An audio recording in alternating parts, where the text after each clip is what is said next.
There is a type of person you've encountered before. They don't talk the most in the room, but somehow, everyone listens when they do. They don't chase people, but somehow, people chase them. They don't beg for respect, but somehow, respect follows them everywhere they go. You've seen this person.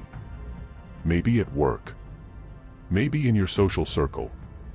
Maybe you've watched them online and felt something uncomfortable stir inside you, a mix of admiration and something darker. You wanted what they had. And you didn't fully understand why they had it. Here's the truth nobody is going to say out loud. That person understands dark psychology. And you don't. Yet.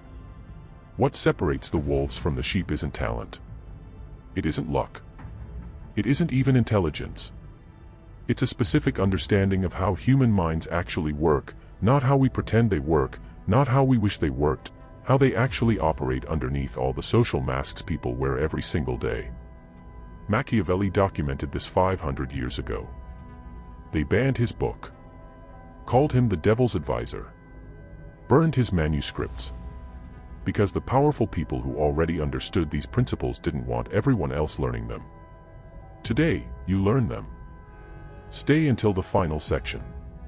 Because the last psychological principle we cover is the one that will fundamentally rewire how you see every human interaction for the rest of your life. Here's your first dark psychology lesson. The human brain is not a truth-seeking machine. It is a pattern recognition machine, and it makes decisions about people within the first few seconds of encountering them, based almost entirely on signals that have nothing to do with actual truth. This is not opinion. This is neuroscience. Studies in social psychology consistently show that people form lasting impressions in under 7 seconds. Before you speak. Before you demonstrate competence. Before you prove anything at all. Machiavelli understood this intuitively centuries before modern psychology had the language to explain it. He wrote that men judge far more by appearances than by reality, because perception is accessible to everyone, while truth is accessible to very few. This is the dark foundation of social power, and most people never consciously engage with it. Here's what this means practically. The person who appears confident will be treated as more competent, even when they're not. The person who projects authority will be given authority, even before they've earned it. The person who carries themselves like they belong at the top will be placed there, while someone twice as capable but half as self-aware gets overlooked indefinitely. This is not manipulation in the traditional sense. This is perception architecture, deliberately constructing how the world reads you. The dark psychology principle here is simple but devastating.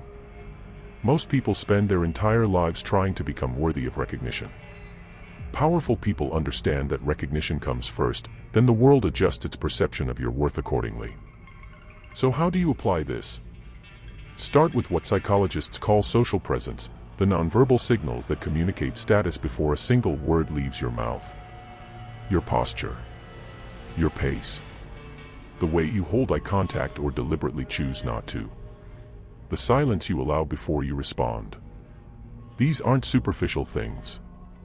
They are the language your nervous system broadcasts to every other nervous system in the room, and people respond to that broadcast on a level they're not even consciously aware of. The wolf doesn't announce itself. Its presence makes the announcement. Stop waiting to become someone worth taking seriously. Start moving like someone who already is. The world will catch up.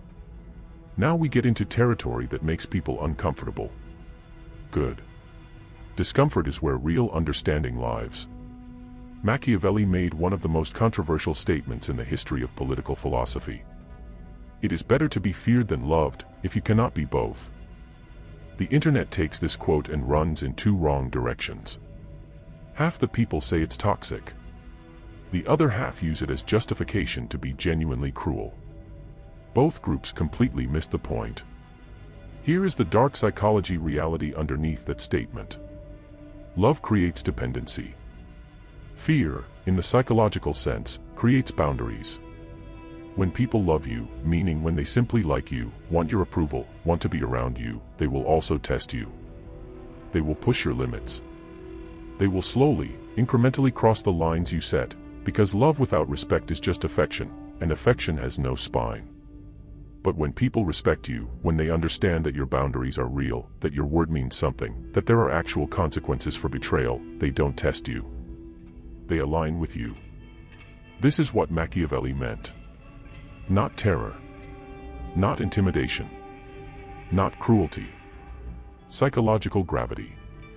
The kind of presence that makes people unconsciously understand, this person is not someone to be taken lightly. Modern dark psychology has a name for this. It's called dominance without aggression, and it is one of the most powerful social tools that exists. Here's how it works in practice. The person with psychological gravity speaks less but means more. They don't over-explain their decisions. They don't seek validation after making a choice. They don't backtrack when someone pushes back emotionally. They hold their position, calmly, firmly, without hostility, until the other person's nervous system unconsciously registers, this person cannot be moved by pressure alone. That registration is respect. That's what Machiavelli was describing. The dark truth is that most people are terrified of this.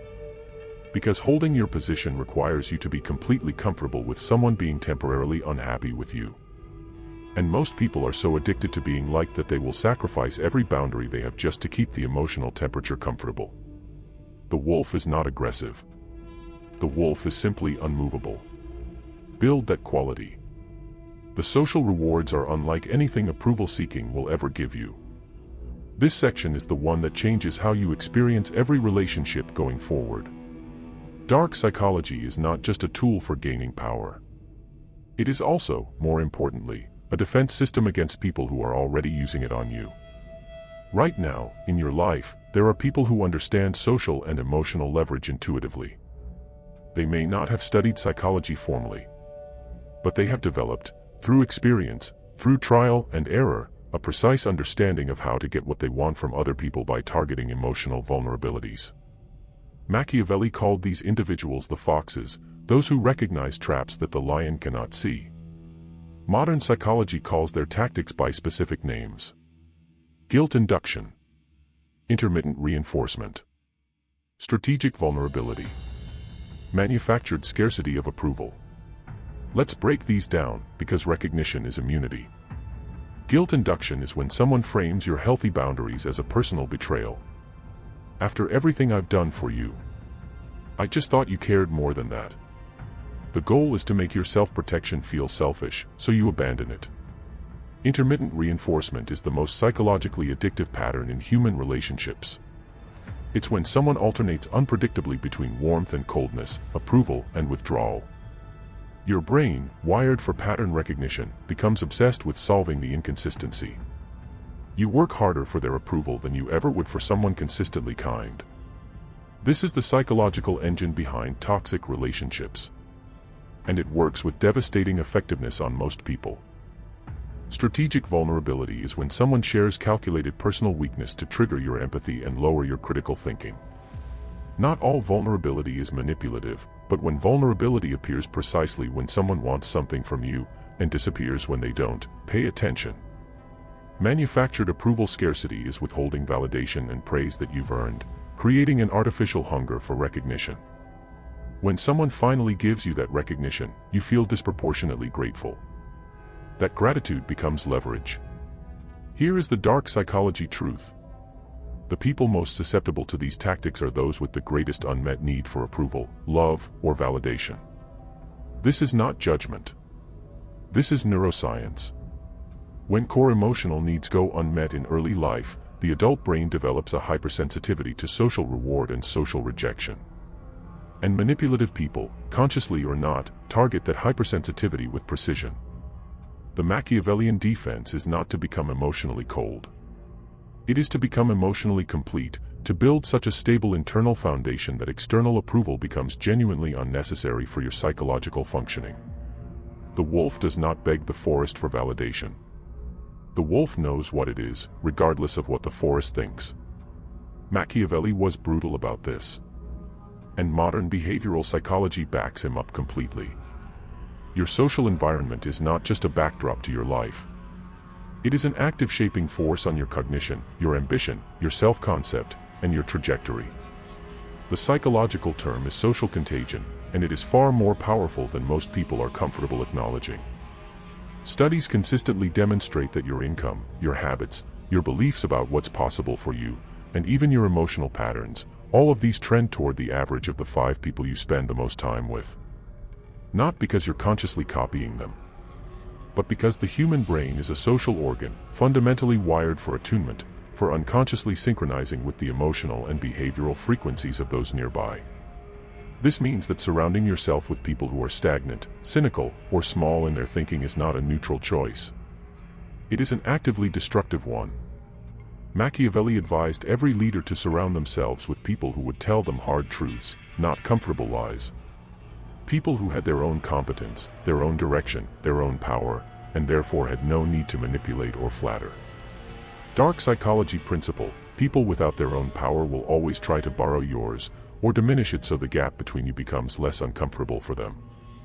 This is why certain people in your life subtly discourage your ambitions.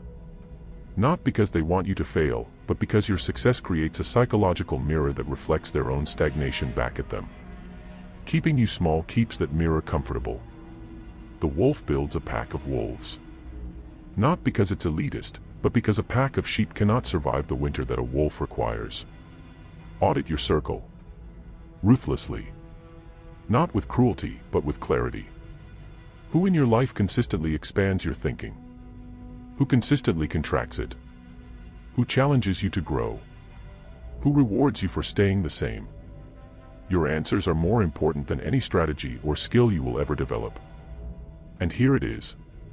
The principle Machiavelli embedded at the core of everything, the one that the most powerful people in history have understood and the majority of the population never consciously accesses.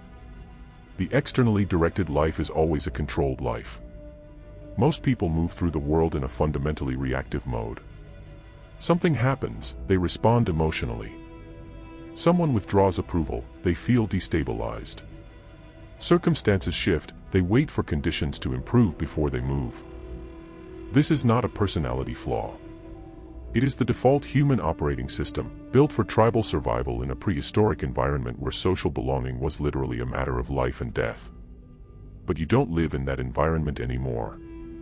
And yet your nervous system still runs that ancient code, constantly scanning for social threat, constantly seeking approval signals, constantly calibrating your behavior based on how others are responding to you. Dark psychology calls this the external locus of control, and it is the single greatest psychological vulnerability a human being can have. Because anyone who understands it can exploit it. And life itself will exploit it constantly, through setbacks, through rejection, through the unpredictable chaos of circumstance. Machiavelli's answer to this was radical personal accountability, not as a moral stance, but as a strategic psychological posture.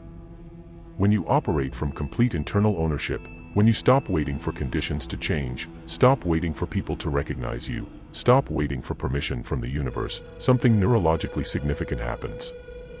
Your brain stops allocating cognitive resources to the endless project of managing other people's perceptions of you. And those resources, which are enormous, redirect toward actual execution, toward building, toward movement. This is why self-reliant people appear to move faster than everyone else. They're not smarter. They're not more talented.